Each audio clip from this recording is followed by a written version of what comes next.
सत्य वचन, समता में विषमता।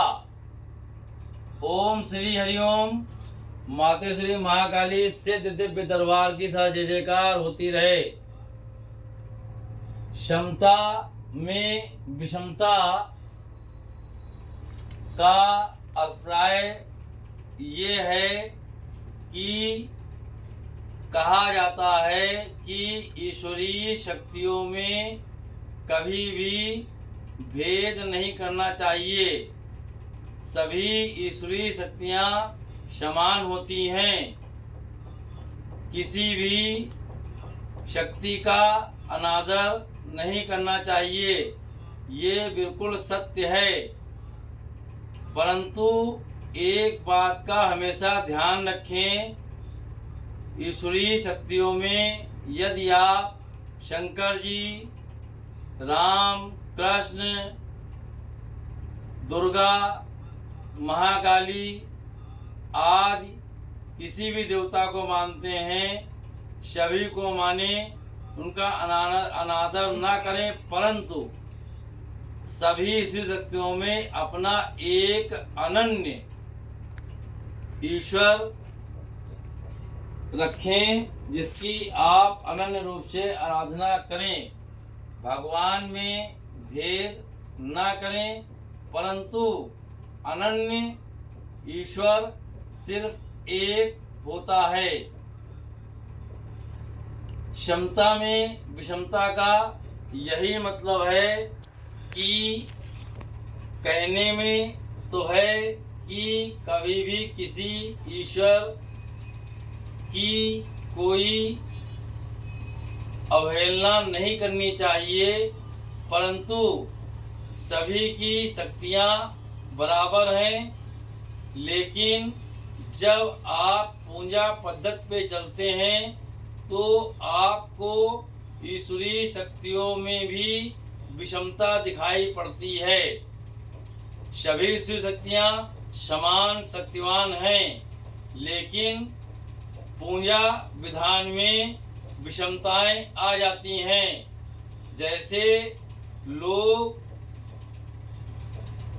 ज्ञान के लिए सरस्वती जी की आराधना करते हैं, धन के लिए लक्ष्मी जी की आराधना करते हैं, व शक्ति के लिए महाकाली व दुर्गा जी की आराधना करते हैं। उसी तरह वृत्तांत ये बताना आवश्यक है कि शैव और शिव शक्ति, वैष्णव शक्ति ये अलग होती हैं। शिव और शैव शक्ति में पूजा विधान अलग होते हैं और वैष्णव शक्तियों की पूजा जैसे राम, कृष्ण, विष्णु आदि के विधान अलग होते हैं। यहाँ पर शक्तियों में समानता होती है, परंतु पूजा विधान में विषमताएं हो जाती हैं। जैसे आप जब शिव जी की आराधना करते हैं तो आप वहाँ पर बेलपत्र, धतूरा, भांग आदि चढ़ाते हैं, परंतु यही सामग्री आप विष्णु, राम या कृष्ण भगवान के ऊपर नहीं चढ़ा सकते, जो ही साबित करती हैं कि ईश्वरीय शक्तियों में समानता होने पर भी पूजा विधान में विषमता होती है। जैसे कृष्ण राम जी के ऊपर तुलसा पत्ती चढ़ाई जाती है, परंतु शिव जी पर कभी तुलसा पत्ती नहीं चढ़ाई जा सकती। हर पूजा विधान अलग अलग होने से ये समझ में आता है कि ईश्वरीय शक्तियों की अवहेलना तो नहीं करनी चाहिए। सभी शक्तियाँ बराबर हैं, परंतु पूजा विधान के समय आपको इस चीज़ का ध्यान रखना आवश्यक पड़ेगा कि शिव पूजा या दुर्गा काली पूजा में किन सामग्रियों का प्रयोग होता है, जबकि वैष्णव पूजा विष्णु राम कृष्ण की पूजा में किन सामग्रियों का प्रयोग होता है। ये वैष्णव शक्तियों की पूजा और शैव और शक्तियों की पूजा विधान अलग हैं। कर दिया है ना। अधिकांशतः देखा गया है कि जिससे भी पूछो कहता है कि मैं बहुत ज़्यादा घर में पूजा पाठ करता हूँ, फिर भी मैं परेशान रहता हूँ। काफ़ी लोगों के यहाँ पूजा स्थल पे देखा गया है कि एक ही मंदिर में शिव जी, शालिग्राम या लड्डू गोपाल या दुर्गा जी, ज़्यादातर लोग हनुमान जी सब एक ही मंदिर में स्थापित कर देते हैं, जबकि ये बिल्कुल सत्य है। सबकी पूजा विधान अलग है। यदि आपने शिव जी के ऊपर धतूरा चढ़ाया, बगल में शालिग्राम रखे हैं, शालिग्राम पे तुलसा पत्ती चढ़ाई, अगर ये उड़ करके शिव जी पे आ जाएं और धतूरा लुढ़क करके शालिग्राम के पास या लड्डू गोपाल के पास चला जाए तो पूजा अनर्थ हो जाती है। इसलिए जहाँ तक हो सके सभी ईश्वरी शक्तियों को आप माने, उनका मान सम्मान करें। कभी भी किसी शक्ति का अनादर करने की कतई कोशिश ना करें, परंतु एक कोई ऐसा ईश्वर को अपनाएं जो आपका अनन्य हो, उसकी पूर्ण विधि विधान से पूजा करें।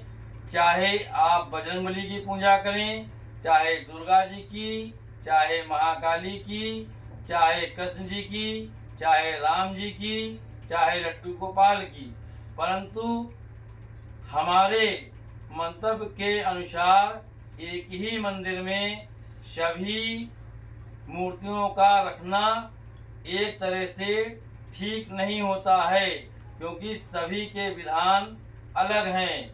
शैव शक्ति पूजा के विधान अलग हैं, वैष्णव शक्तियों के पूजा के विधान अलग हैं। यदि आप ऐसा करते हैं तो आपके सभी मनोरथ पूर्ण होते हैं, क्योंकि ईश्वरीय शक्तियों को दोष देना कि हम तो रोज पूजा करते हैं फिर भी हमें कोई फल नहीं मिलता, ये सिर्फ आपकी गलती के कारण ही होता है। क्योंकि ये तो आपको भी पता है कि कभी भी शिव जी के ऊपर तुलसा पत्ती नहीं चढ़ सकती, और कृष्ण जी शालिग्राम या लड्डू गोपाल के ऊपर धतूरा या बेलपत्र नहीं चढ़ सकता। यदि आपका मंदिर है उसमें आपने रखा और ये सामग्री गलती से इधर उधर हो गई तो उसका फल अनर्थ हो जाता है और लोगों को सफलता की बजाय, ईश्वरीय शक्तियों की सहायता की बजाय हानि ही उठानी पड़ती है। हमेशा इस चीज का ध्यान रखें। या तो मंदिर में इतनी जगह आपकी हो कि सबकी एक निश्चित दूरी तय करें। छोटे से मंदिर में आप धतूरा भी चढ़ाएं, तुलसा भी चढ़ाएं, ये हमारे हिसाब से ठीक नहीं है। हो सकता है कि हमारे विचारों से आप सहमत हों। यदि आप हमारे विचारों से सहमत नहीं हैं, यदि हमारे द्वारा कही गई बातें कुछ आपको गलत लगती हैं, इसके लिए हम क्षमा प्रार्थी हैं, परंतु आपको सही रास्ता जो हमारे पूर्वजों द्वारा दिखाया गया है, पुराणों में वर्णित है, उसको बताना अति आवश्यक है। मातेश्वरी महाकाली सिद्ध दिव्य दरबार की सदा जय जयकार होती रहे। ओम श्री हरिओम। जय महाकाली, जय महाकाल। इसी से साबित हो जाता है कि ईश्वरीय शक्तियाँ सब एक हैं, पर पूजा विधान में विषम हो जाती हैं।